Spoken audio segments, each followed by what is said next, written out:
विश्वशीरुषं देवं विश्वाक्षं विश्वशम्भुवं विश्वं नारायणं देवमक्षरं परमं पदं विश्वतः परमां नित्यं विश्वं नारायणगुं हरिं विश्वमेवेदं पुरुषस्तद्विश्वमुपजीवति पतिं विश्वस्यात्मेश्वरं शाश्वतं शिवमच्युतं नारायणं महाज्ञेयं विश्वात्मानं परायणम्।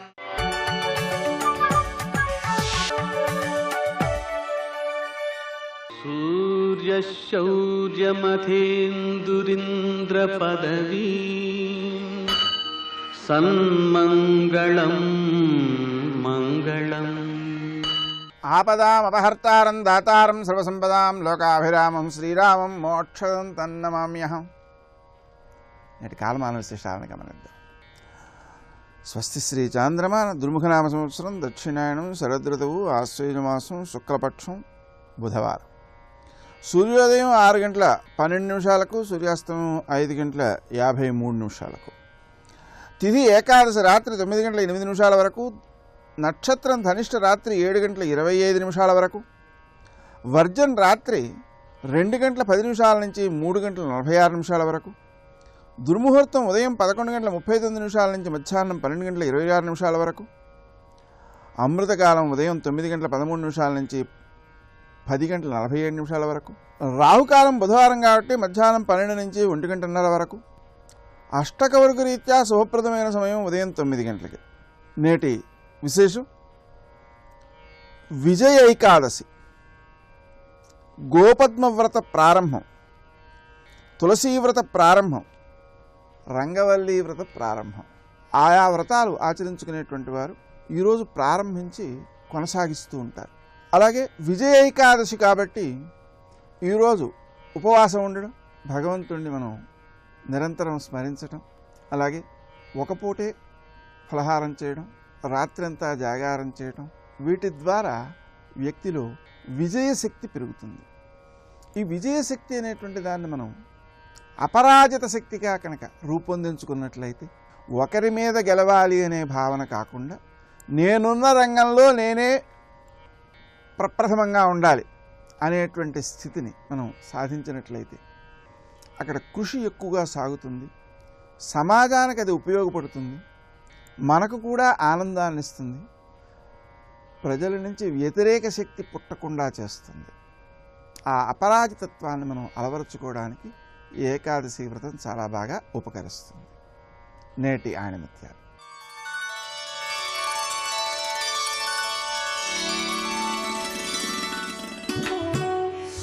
మనకు కలిగే సుఖదుఖాలు ఇతరుల వలన కలుగుతున్నాయనుకోవడం పొరపాటు.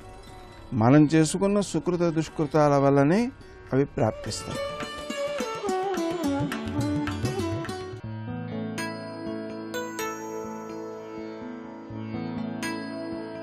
అన్నీ నేనై ఉండాలనేది జీవాత్మ, ఏది నాది కాదు, ఏది నువ్వు కాదు అని చెప్పేది పరమాత్మ.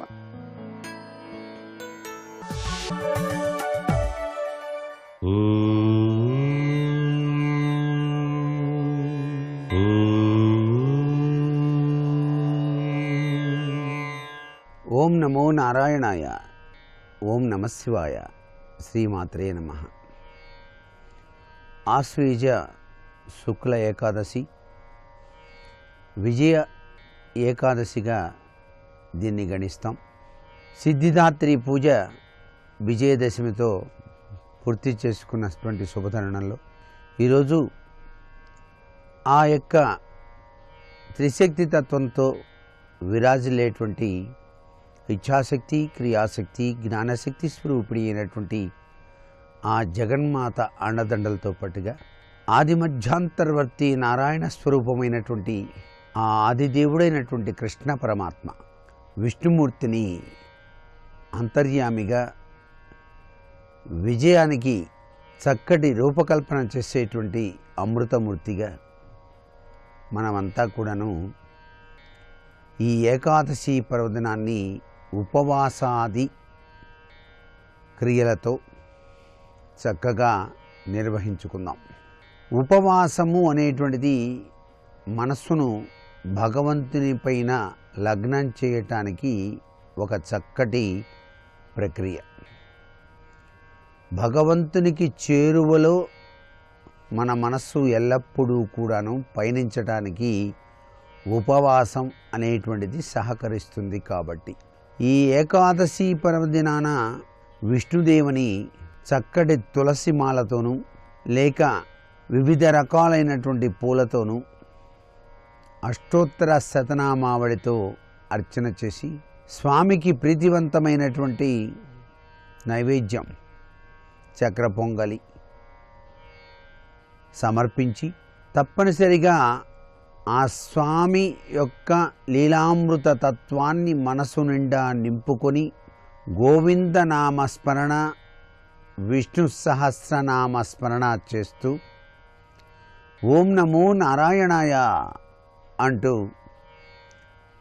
పవిత్రవంతమైనటువంటి సుదినంగా భావిస్తూ ఈ రోజంతా కూడాను గడిపినట్లయితే నీరజాక్షుని యొక్క దివ్యవంతమైన శక్తితత్వం మీ జీవితాలలో ఆనందతత్వాన్ని ప్రసరింపచేస్తుంది అని చెప్పడంలో ఏమాత్రం సందేహం లేదు. ఈ రోజున గోమాతకు కూడా చక్కగా ప్రదక్షిణ చేసి గోవు యొక్క పుచ్చభాగాన పసుపు కుంకుమ వ్రాసి నమస్కృతాంజలి గడించడమే కాకుండా గోవుకు ఉన్నటువంటి 2 కొమ్ములు గంగోదకంతో తడుపుతూ పసుపు కుంకుమ రాసి ఆ నీటిని గనక తలపైన గనక చల్లుకున్నట్లయితే త్రివేణి సంగమ స్నాన పుణ్య ఫలితంతో పాటుగా అదృష్టకరమైనటువంటి జీవితాన్ని సాగించడానికి ఆస్కారం ఉంటుంది. సర్వే జనా సుఖినో భవంతు.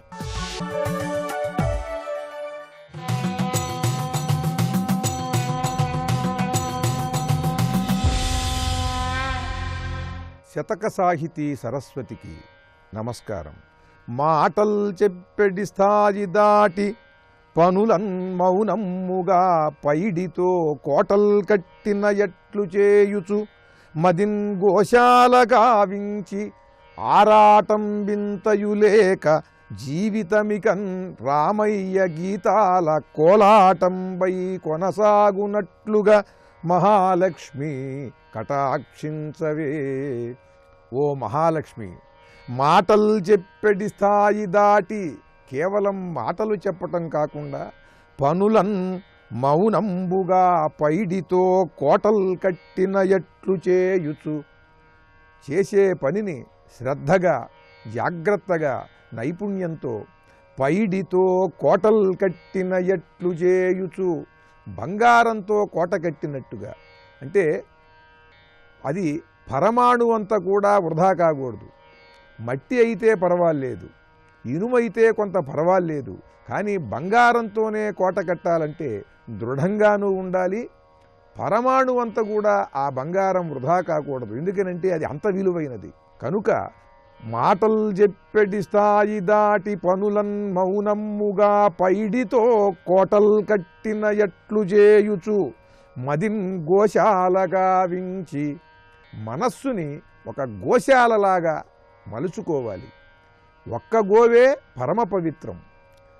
అటువంటిది అనేక గోవుల సమూహంగా ఒక గోశాల ఉన్నట్లయితే అది చాలా పరమ పవిత్రమైనటువంటి స్థలం అవుతుంది. నా మనస్సు ఒక గోశాలగా తీర్చిదిద్దుకునేలా నన్ను అనుగ్రహించు. చేసే పనులన్నీ కూడా బంగారంతో కోట కట్టినట్లుగా ఉండాలి.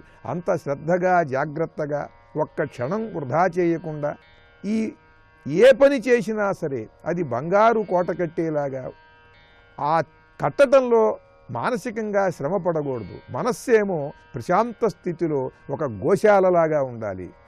మనసున్ గోశాలగా వించి ఆరాటం వింతయులేక, చేసే పనిని శ్రద్ధగా చేయటమే తప్పితే ఏమాత్రం ఆరాట పడకుండా, ఈ పని కావాలి కావాలి అనే ఆరాటం లేకుండా అవుతుంది అనేటువంటి దృఢమైన నిశ్చయంతో ఆరాటం వింతయులేక జీవితమికన్ రామయ్య గీతాల కోలాటంబై కొనసాగునట్లుగా మహాలక్ష్మి కటాక్షించవే. రామభజన చేస్తూ రామ కథలలోని వివిధమైన ఘట్టాలను చాలా అద్భుతంగా భజనలు చేస్తూ కోలాటం చేస్తూ ఉంటారు జానపదులు. ఆ కోలాటం చూడటానికి చాలా మనోహరంగా ఉంటుంది. దాంట్లో ఉండే లయ కానీ, వారి యొక్క ఆ చిందులలో ఉండే విన్యాసాలు కానీ చాలా ఆకర్షణీయంగా ఉంటాయి. ఆనందాన్ని, ఆహ్లాదాన్ని కలిగిస్తాయి. భక్తి పారవశ్యాన్ని కూడా కలిగిస్తాయి చూసేవారికి. చేసేవారికి మాత్రమే కాకుండా ఈ లయ, ఆనందము, భక్తి పారవశ్యం చూసేవారికి కూడా కలుగుతుంది. అటువంటి స్థితిలో ఈ జీవితం ఆరాటం వింతయులేక జీవితమికన్ రామయ్య గీతాల కోలాటంబై కొనసాగునట్లుగా మహాలక్ష్మి కటాక్షించవే. ఓం శ్రీ మహాలక్ష్మీదేవ్యై నమః. శివ శివ శివ అనవో మనసా, శ్రీ శివనామమే జగద్రక్ష. శివ శివ శివ అనవో మనసా, శ్రీ శివనామమే జగద్రక్ష. ఆపదామపహర్తారం దాతారం సర్వసంపదాం లోకాభిరామం శ్రీరామం భూయో భూయో నమామ్యహం. హరి ఓం. శివానందలహరి ఆదిశంకరాచార్య కృతం. ఆదిశంకర భగవత్పాదులు సాక్షాత్తు పరమశివుడే. పరమశివుడే వేదము యొక్క ప్రమాణాన్ని నిలబెట్టడానికి, అవైదికమైనటువంటి వాదనలు భారతదేశంలో ప్రబలిపోతుంటే వాటిని ఖండించడానికి మళ్ళీ పరమశివుడు అవతారం తీసుకుని ఈ భూమండలం మీద తిరిగాడు. ఒకప్పుడు మౌనంతో దక్షిణామూర్తిగా కూర్చున్నటువంటి పరమశివుడే ఈ భూమండలం మీద అవతార స్వీకారం చేసిన తరువాత సన్యాసాశ్రమ స్వీకారం చేసి, సన్యాసి అయితే ఒక చోట ఉండవలసిన అవసరం ఉండదు కనుక యావత్ భారతదేశాన్ని పాదచారి అయి సంచరించి అవైదికమైనటువంటి వాదనలను ఖండించి మళ్ళీ వేదము యొక్క ప్రమాణాన్ని నిలబెట్టి వేదాంతర్గతమైనటువంటి అద్వైత సిద్ధాంతాన్ని ప్రచారం చేసి అనేకమైనటువంటి విషయాల్ని జనులకందరకు అందించారు. వారు శరీరంతో ఉన్నది కేవలం 32 సంవత్సరములైనప్పటికీ శంకర భగవత్పాదుల వంటి దార్శనికులు, అటువంటి మహాపురుషుల యొక్క అవతారం శంకరాచార్యుల వారి తర్వాత ఇక మళ్ళీ అంత స్థాయి అవతారం రాలేదు. మళ్ళీ పరమశివుడే ఇంకొకసారి అవతారం తీసుకుంటే ఏమో శంకరాచార్యుల వారితో సమానమైనటువంటి అవతారం వస్తుందేమో. శంకరాచార్యుల వారు ఇచ్చినటువంటి వాంగ్మయం మహాసముద్రం లాంటిది. వారు వీరికి మాత్రమే పనికొచ్చేటటువంటి వాంగ్మయం ఇచ్చాను అన్న స్థాయిలో ఎప్పుడూ రచన చేయలేదు. వారు చేసినటువంటి రచనలు సమాజంలో ఉన్నటువంటి అన్ని స్థాయిల్లో ఉన్న వాళ్ళకి ఉపయుక్తములే. నిద్రలేచిన తరువాత చదువుకోవలసినటువంటి ప్రాతస్మరామి స్తోత్రాల దగ్గర నుంచి వారు అమ్మవారి మీద, శారదాదేవి మీద, సుబ్రహ్మణ్యుడి మీద, పరమశివుడి మీద, రామచంద్ర ప్రభువు మీద వారు చేసినటువంటి స్తోత్రాలు కోకొల్లలు. అనేకమైనటువంటి దేవతా స్వరూపాల మీద ఆయన ఎన్నో స్తోత్రములను రచన చేశారు. అది కాక మనకి ప్రస్థానత్రయము అని పిలుస్తాం. భగవద్గీత, ఉపనిషత్తులు, బ్రహ్మసూత్రాలు, ఈ మూడింటికి కూడా భాష్యాలు వ్రాసి ప్రజలందరికీ కూడా అందుబాటులోకి వచ్చేటట్టుగా చేసినటువంటి మహాపురుషులు శంకరాచార్యుల వారు. అటువంటి శంకర భగవత్పాదులు చేసినటువంటి రచనయే శివానందలహరి. దానికి ఇంకొక పేరు పెట్టలేదు. శివానందలహరి అనే పేరు శంకరాచార్యుల వారే పెట్టుకున్నారా, లేకపోతే శంకరాచార్యుల వారు ఈ గ్రంథాన్ని రచించిన తరువాత వేరొకరెవరైనా ఆ పేరుతో పిలిచారా అన్నది సుస్పష్టం కాదు. కానీ లహరి అన్న పేరుతో శంకరాచార్యకృతమైనటువంటి గ్రంథములు 2 ఉన్నాయి. ఒకటి శివానందలహరి, వేరొకటి సౌందర్యలహరి. యథార్థమునకు 100 శ్లోకములతో ఉన్నటువంటి గ్రంథాన్ని శతకము అని పిలుస్తారు. కానీ శంకరాచార్యుల వారి చేత రచింపబడినటువంటి 100 శ్లోకములు కలిగినటువంటి ఈ గ్రంథాన్ని శతకము అని పిలవలేదు, శివానందలహరి అని పిలిచారు. కారణం ఏమిటంటే శతకము అంటే దానికి ఒక లక్షణం ఉంటుంది. 1వ శ్లోకం యువతల వైపు ఒక ఒడ్డు, 100వ శ్లోకానికి అవతల వైపు ఒక ఒడ్డు. మనం కాలు పెట్టి దిగితే సరోవరంలో ఎలా కాలు తడుస్తుందో అలా మొట్టమొదటి పద్యం చదివినా మొట్టమొదటి శ్లోకం చదివినా శతక ప్రవేశం చేసినట్టు. 100వ శ్లోకం కానీ 100వ పద్యం కానీ చదవడం పూర్తి చేసేస్తే ఆ శతకాన్ని పూర్తి చేశాము అంటాం. కానీ శంకరాచార్యుల వారి చేత రచింపబడినటువంటి 100 శ్లోకములతో కూడుకున్నటువంటి శివానందలహరి కేవలము ఒక శతక స్థాయిని పొందినటువంటి గ్రంథం కాదది. అందుకే దాన్ని శతకము అని పిలవకుండా శివానందలహరి అని పిలిచారు. కారణమేమి అంటే అది ఒక పరమ పవిత్రమైనటువంటి కార్యాన్ని నెరవేరుస్తుంది. లహరి అంటే ప్రవాహము, ప్రవాహము అంటే ఏదో పర్వతం మీద వర్షం కురిస్తే ఆ వర్షమంతా బయలుదేరి వచ్చి ఒక నదీ స్వరూపంతో ప్రవహించినటువంటి ప్రవాహం కాదు.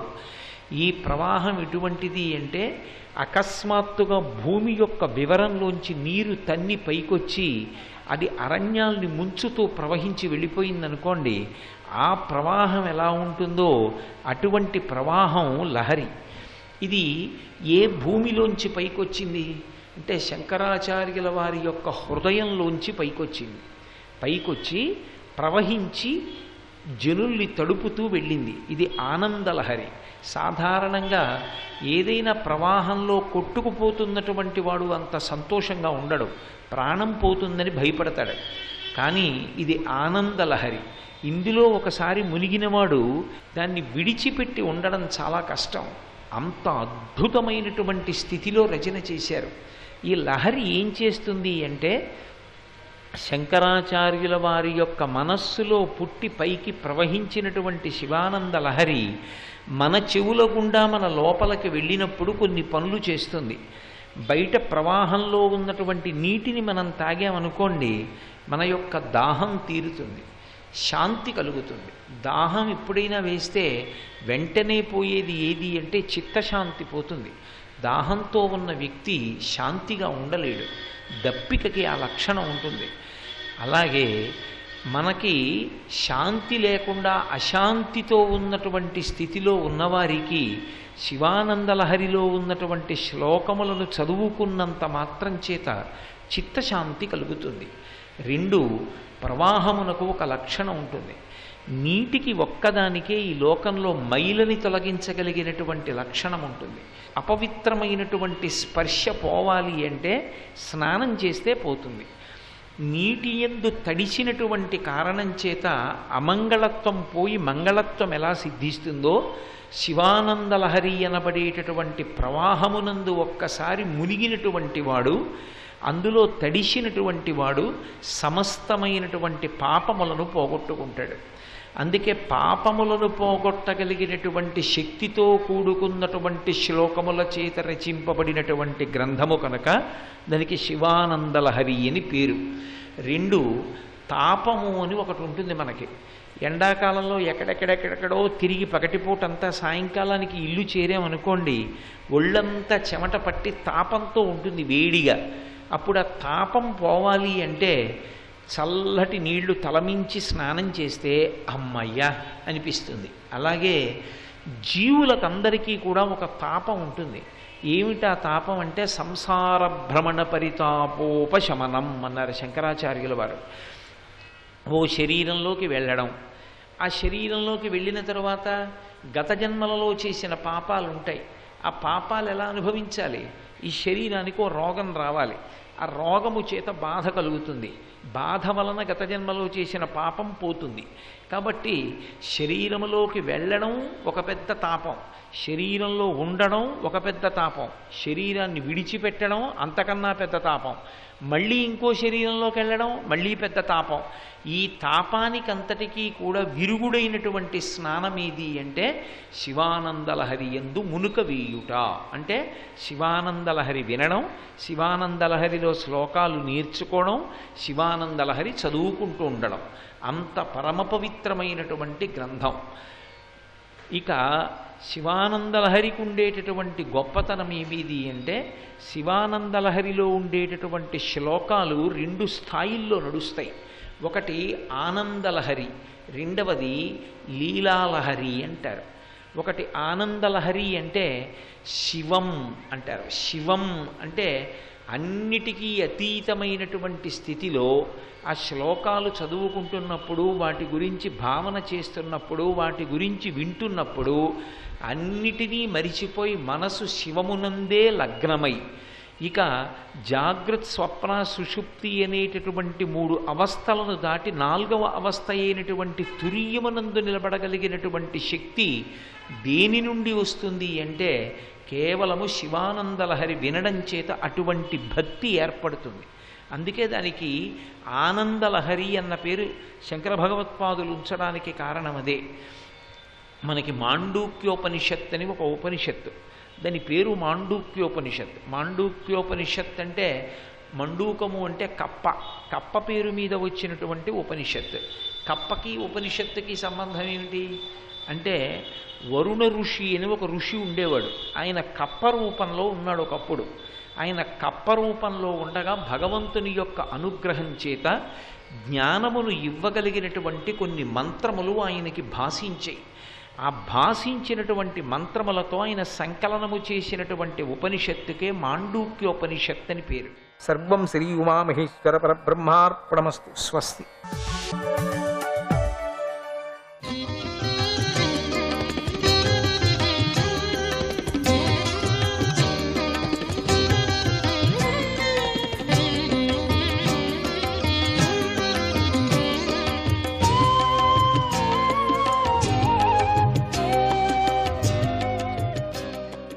నారాయణ. జడభరతుడు పూజనీయుడు, బ్రాహ్మణుడు, పరబ్రహ్మ స్వరూపుడు.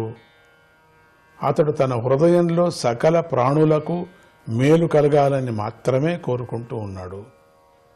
కానీ లేశమాత్రమైనా గర్వించలేదు. చిరునవ్వు చిందిస్తూ రఘుగణ మహారాజు గారి మాటలకు ఇలా బదులు చెప్పాడు. తయోదితం వ్యక్తమవిప్రలబ్ధం భర్తృసమే స్యాద్యాది వీరభార గంతుర్యది స్యాదధిగమ్య మధ్వా పీవేతిరాశౌన విదాం ప్రవాదః. ఓ వీరుడా, నువ్వు చెప్పినదంతా అక్షరాలా సత్యం. ఇప్పుడే మాట్లాడాడు చూడండి. బరువును మోసేది దేహమే గాని నేను కాదు. దారిలో నడిచి గమ్యాన్ని చేరేది దేహమే గాని నేను కాదు. ఇంతవరకు ఎవరికి ఉపదేశమే చేయలేదు. అన్నలకు చేయలేదు, ప్రజలకు చేయలేదు, కాళీకి నరికే దొంగలకు చేయలేదు. చూడండి, రఘుగణ మహారాజుకు చేస్తున్నాడు. రఘుగణ మహారాజు తెలియకనే తిట్టినందుకు అథవా చేయాలనే అవుతున్నదో తెలియదు ఇది. ఎందుకంటే ఈ దేహమే, ఈ జన్మమే ఆఖరి జన్మ జడభరతుడిది. కనుక నేను శ్రమపడటం లేదు అని నువ్వు చెప్పిన మాటల్లో వెటకారము, వెక్కరింత లేదు. శరీరము బలిసి లేదా అన్నావు కదా, బలిసి ఉన్నది పంచభూతాల సమూహమే. అదొక రాశి, అది అటువంటి రాశి, అది బలిసింది. ఇది ఆత్మ, ఇది అనాత్మ అని తెలిసిన ఆత్మానాత్మ వివేకము గలవారు ఇలా మాట్లాడరు కూడా. లావుగా ఉండటం, చిక్కిపోయి ఉండటం, వ్యాధులు, మానసిక పీడలు, ఆకలి దప్పికలు, భయము, కలహము, కోరిక, ముసలిదనము, నిద్ర, ప్రేమ చేసేవాడిని నేనే అనే అహంకారంతో కలిగినటువంటి గర్వము, శోకములు శరీరానికి సంబంధించినవి. ఇవి దేహాభిమానం గల జీవుడికి మాత్రమే ఉంటాయి. కానీ పుట్టకలేని నాకు అంటే ఆత్మస్వరూపానికి లేవని గ్రహించు. నేను పుట్టలేదే కదా, ఆత్మస్వరూపం పుట్టలేదు కదా. ఏది పుడుతుందో దానికి ఉంది, నేను పుట్టలేదు, నాకు లేదు. ఓ రాజా, నువ్వు స్తుతించదగిన వాడివే. ఈ దేహం మార్పులు చెందుతూ ఉంటుంది. పుట్టుక మరణాల అనేటువంటి అన్ని పదార్థాలకు అనివార్యాలని మనకు అనుభవంలో ఉంది. ఈ నియమాలను మనం ప్రత్యక్షంగా చూస్తున్నాం. ఇటువంటి ధర్మం దేహం ధరించి ఉన్న వారికి వర్తిస్తుంది కూడా. ఈ ప్రకారంగా చూసినప్పుడు దేహాదులు జీవించి ఉండగానే మరణించిన వారిలో సమానమని అర్థమవుతుంది. ప్రభువు సేవకుడు అనేటువంటి భావం ఉన్న చోట ఆజ్ఞాపించటం, ఆజ్ఞను పాలించటం అనే నియమం ఉండటం న్యాయంగా ఉంటుంది, ఉచితంగా ఉంటుంది. కానీ నాకు ఈ విషయం వర్తించదు ఓ రాజా. ఇతడు ప్రభువు, ఇతడు సేవకుడు అనే భేదబుద్ధి లోక వ్యవహార దృష్టిలో ఉన్నా కూడా వాస్తవంలో అటువంటి భేదానికి అవకాశం కొద్దిగా కూడా పారమార్థిక దృష్టి గల మాకు కనిపించదు. అటువంటి స్థితిలో ఉన్న మాకు ఎవరు ప్రభువు, ఎవరు సేవకుడు? రాజు అనే అభిమానం నీకుంది కదా. సరే కానివ్వు, నేను నీకేం చెయ్యాలో చెప్పు, చేస్తాను. ఓ వీరుడా, నేను పిచ్చివాడిలాగాను, మత్తెక్కిన వాడిలాగాను, జడులాగాను ఉన్న మాట నిజమే, నిజమే నువ్వు చెప్పేదంతా. కానీ నేను ఆత్మనిష్ఠుడిని. నాకు చికిత్స చేయటం వల్ల ఏ ప్రయోజనం ఉండదు. మత్తెక్కి ఉన్న జడుడికి శిక్ష వేయటం వల్ల ఏ లాభమూ చేకూరదు. అది పిసికిన పిండినే మళ్ళీ పిసకటం వంటిది అవుతుంది. అంటే ప్రయోజనం శూన్యం, ప్రయత్నం వ్యర్థమవుతుంది అని జడభరతుడు రహూగణ మహారాజుకు సమాధానం చెప్పాడు. జడభరతుడు శాంత స్వభావం గలవాడు, ఆత్మనిష్ఠుల్లో అగ్రేసరుడు, దేహాత్మభావం లేనివాడు. అంటే దేహమే ఆత్మ అనే ధారణ కలిగించే అజ్ఞానం భరతుడు నుండి తొలగిపోయింది. అందుచేత మహారాజు గారు చెప్పిన దానికి సమాధానం చెప్పటం కోసం మాత్రమే జడభరతుడు అంతమాత్రంగా బదులు పలికాడు. తన ప్రారంధ కర్మను క్షీణింపజేసుకోవాలని రాజుగారి పల్లకిని పూర్వంలాగా మోయసాగాడు. రహూగణ మహారాజు సౌవీర దేశాలకు ప్రభువు. ఆయన సత్వగుణం వల్ల కలిగిన శ్రద్ధతో ఆత్మతత్వాన్ని విచారం చేసినవాడు. ఆత్మజ్ఞానం అందుకోవటానికి తగిన యోగ్యతను సంపాదించినవాడు. ఆ జడభరతుడు ఈ విధంగా అజ్ఞానం అనే ముడిని విప్పే మాటలను రహూగణ మహారాజుతో పలికాడు. ఆ మాటలు అన్నీ యోగశాస్త్రంలోనూ చెప్పిన విషయానికి తగినట్లుగా యోగ్యంగా ఉన్నాయి. అది రహూగణ మహారాజు గమనించాడు. వాటిని ఎంతో శ్రద్ధతో వినటంతోనే ఆయనకు తాను చక్రవర్తిని అనే గర్వం దూరమైపోయింది. ఆయన వెంటనే పల్లకి దిగాడు. తన అపరాధాన్ని క్షమించమని కోరి జడభరతుడి పాదాలను తలవంచి నమస్కరించాడు. నారాయణ